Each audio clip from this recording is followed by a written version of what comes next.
Como mama, para mim tá importante para mim não tá ganhar um lugar safe. A ouco é porque bem, tá mais legal, porque é muito não tá corre trabalhar, não tá conhecer mais muito. Tudo muito não dia barrio também junto e não tá have fun tour dia. Vou tá walk door de ventana mesmo e vou pro wabo yuta ganhar um lugar seguro. Como maior, me tá sentindo muito satisfeito com o governo a começar com esse tipo de projeto na aqui. Me tá quero que essa aqui lo mantenemos uma hupileu, por exemplo, de droga, álcool. Mais importante que tudo tá para não tá safe. É algo grande para mim, pero para mim é turcos. Ora nós muchanan tem um lugar para jungar, e tá tendo um forte problema.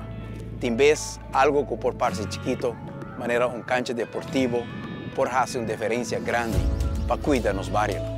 Mescos com cancha deportivo, scholken de toeslag, reparatietoeslag, aumento de bijstand, salário mínimo, pensioen, carretera, luz, MFA no bairro, SVT, renovação de escola, uma visão para qualidade de vida, criar trabalho, fortificar poder de compra, vida digna e segura para nossa família e Yuna.